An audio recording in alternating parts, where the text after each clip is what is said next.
Welcome to the Hello Lovely podcast with Christie WIlliams here. I cannot wait to teach you how to be your authentic self so you can live a life you love without beating yourself up and feeling stuck. So hang out with me and I'll show you exactly how to do that. Let's get started. Hey guys, I am so pumped to be sharing this podcast with you. I am Christie WIlliams and the podcast is called Hello Lovely. And I love everything that Hello Lovely represents. So I want to use this moment to really introduce you to the Hello Lovely podcast and explain why I called it Hello Lovely and why I'm so happy to have you here with me on this podcast journey. So as women, we don't always feel good in our skin. We don't feel beautiful on the outside. We don't feel confident on the inside, on the regular. And I'm going to help you with both of those things in this podcast. So this podcast is really, Hello Lovely, is really a reminder that you are lovely. And I truly believe ultimate beauty is from the inside out. So the value of creating an amazing relationship with yourself automatically flows to the outside. So instead of being so critical of ourselves and our bodies, we really have an opportunity to feel authentic confidence. And as a result, it really helps to manage our anxiety, create more energy, and helps us stop beating ourselves up so much. So the reason I built the podcast is to share the tools and concepts that have helped me and many other women feel great about our bodies and our unique personalities. Because as women, we have lots of different emotions and we don't mind sharing the ones that feel fun. We love talking and laughing with people that are laughing with us and enjoying positive emotions and amazing experiences. And we feel so open to be able to share those. But when we feel more of the negative emotions, or maybe we're having critical thoughts of ourselves, whether it's our physical bodies or just us as a person, those things we don't want to talk about. And I feel like it's so important to take a look at that from your own self, to take a look at that and see why we're thinking these things about ourselves. Because once we notice that what we're thinking about ourselves, once we notice the critical talk that we have on ourselves and the critical words we're saying to ourselves, the more we realize that we can change that.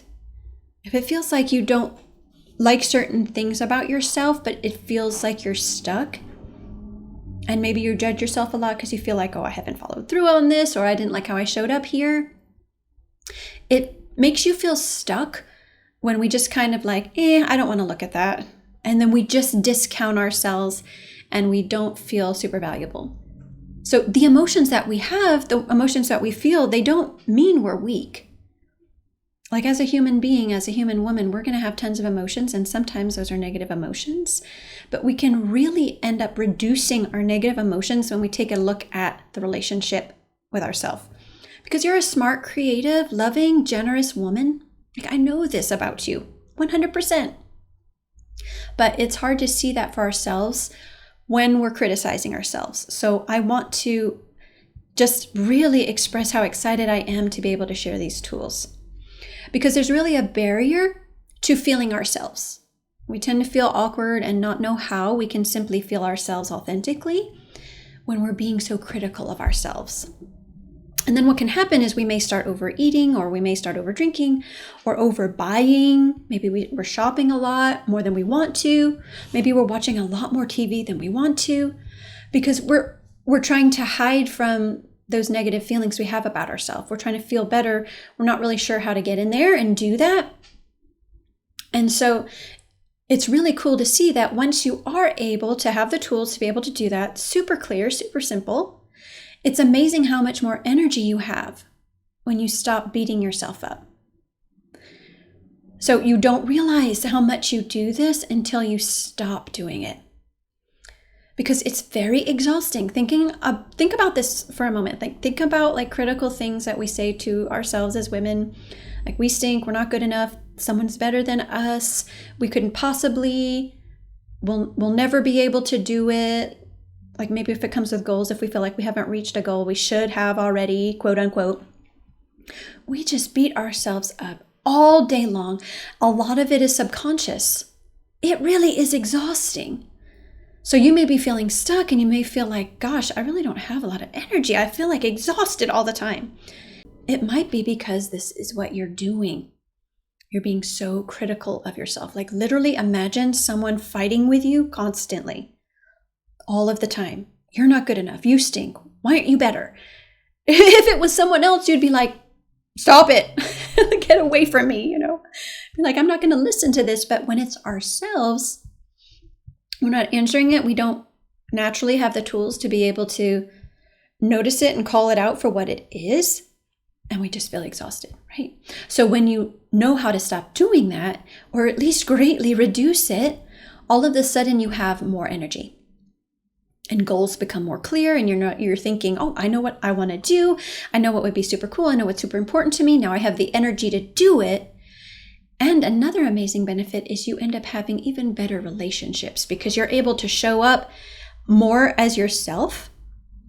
So because picture this, like when we're beating ourselves up and thinking we're ugly or a failure, we may try to force feeling confident. Because remember, you're a smart, amazing woman. You do have goals and you're killing it every day. If you're working or you have a family, you're getting things done. So you want to show up. So what may happen is we try to force feeling confident. It's coming from the most genuine place. We want to feel confident so we have the energy and the follow through.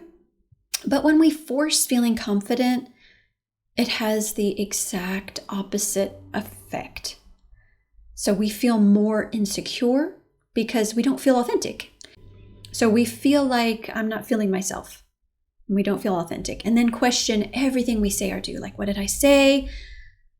What did I do? What was I doing with my eyes? How was I moving my body? We become so conscious of our body language and the words out of our mouth that we have totally stepped out of being authentic and what we would consider being ourselves. So that's why when we may come back home and we're thinking about what we say, what we do, or how we are in social settings, or maybe we're thinking we're awkward, it's because we're questioning our value. We're being critical of ourselves subconsciously. We're trying to show up confident by forcing it with the best motives, but we've created this insecurity.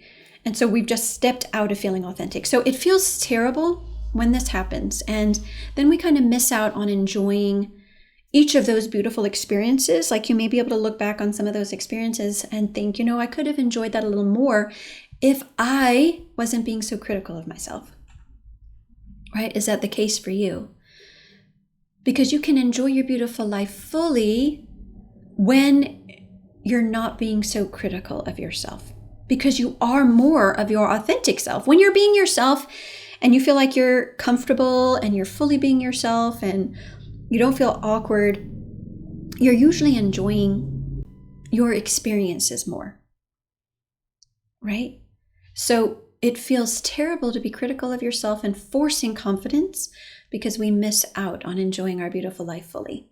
And we're constantly judging ourselves and trying to be someone else. But if you could really, really be your authentic self with genuine confidence, so confidence in yourself and confidence in your priorities and your decisions, and have lots of love for others and more energy to create the results you want, would you want to be someone else? And the answer is no. You just want to be yourself and know exactly how to do that every day.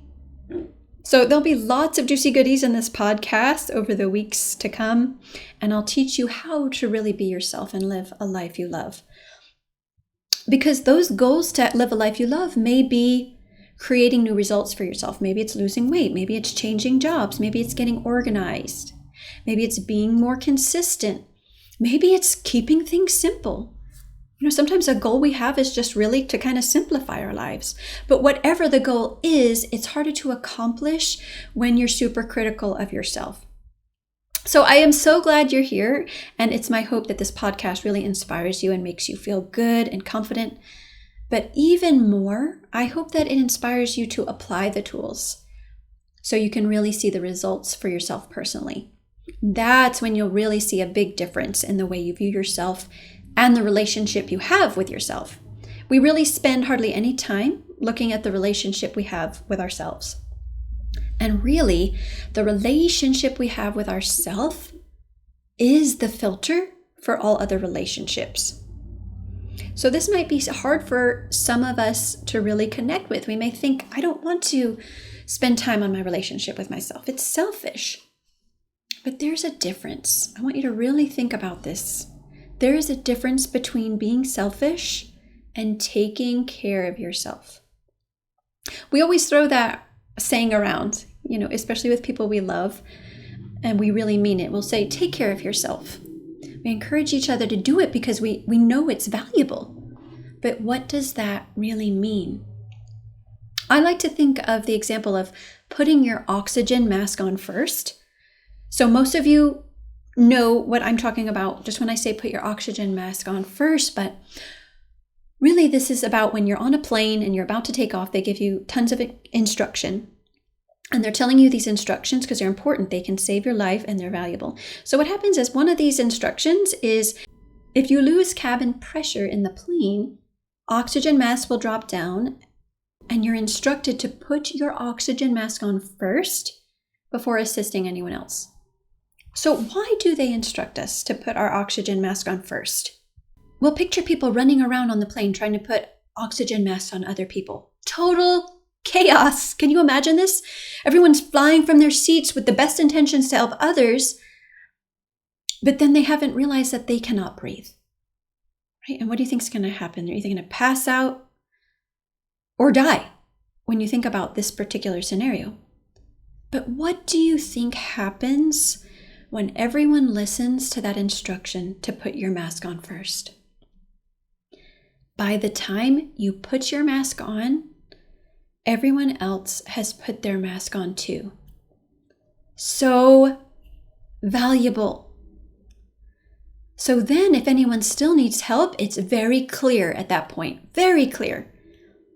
Because they're probably saying, help me, right? And then we can really help people who need help after we've put our mask on first, right? Can we really help someone if we've passed out, right? Like, it's comical to think about because we're not on a plane, we're not in this situation, but it really goes to show how taking care of yourself in this way is not selfish. So even with the principle to love your neighbor as yourself, which is such a valuable principle, love your neighbor as yourself. So if you don't care about or love yourself, how will you treat others? So really think about this, you guys. If you don't care about yourself or love yourself, how will you treat others? So we can show up even better for others when we value ourselves. That's going to overflow onto our relationships with other people. Because creating a strong relationship with yourself creates unconditional love for others. We're not so defensive or trying to prove ourselves to someone because we already know the value that we have equally. Like all of us have that amazing value. When you don't love yourself or think you don't matter, you do feel like you have to prove yourself, which feels so uncomfortable. And there's a difference between having an authentic conversation, being yourself, and then feeling insecure and forcing confidence. Like think about even for you what that feels like. Even when it's genuine. So even when you genuinely want to show up as yourself, not knowing how to do that and having those subconscious critical thoughts, you just really even notice that yourself. You're like, I'm not myself today. Yeah. So the amazing thing is that we may really want to show up for others and help and be liked by others and just genuinely from our hearts want to have amazing relationships with others. But when you don't have that strong relationship with yourself or have a very critical conversation with yourself daily inside your own brain, it's a block to feeling yourself. And it's a reason why we do feel awkward or out of place sometimes. So I cannot wait to share all these tools with you to help you with that. It's so good. So let's talk a little bit about that authentic confidence. So true confidence is seeing the value of everyone, including yourself, not defensive or pushy. You value yourself and others genuinely, so there's not a competition there. Women sometimes fear the word confidence because they don't want to have arrogance. But arrogance is the complete opposite of genuine confidence. Arrogance is feeling superiority over others. So having genuine, authentic confidence counteracts arrogance, because every single woman has the ability to have authentic confidence. And I want you to have that amazing relationship with yourself, so it will overflow into amazing relationships with other people and your family and friends and job and so much more. So are you ready to put your oxygen mask on? We all need one, trust me. And I am so excited to share this journey with all of you amazing ladies in the coming weeks. So enjoy this beautiful week ahead of you, and I'll see you guys next time. Hey, if you're ready to feel genuine confidence, I invite you to work with me one-on-one. I help women manage negative emotions, stop beating themselves up, and live a life they love. Because when you have genuine confidence, you have the energy to do what's important to you and the tools to create new results. Join me at MissChristieWilliams.com to find out more. That's MSCHRISTIE Williams.com, and I'll see you inside.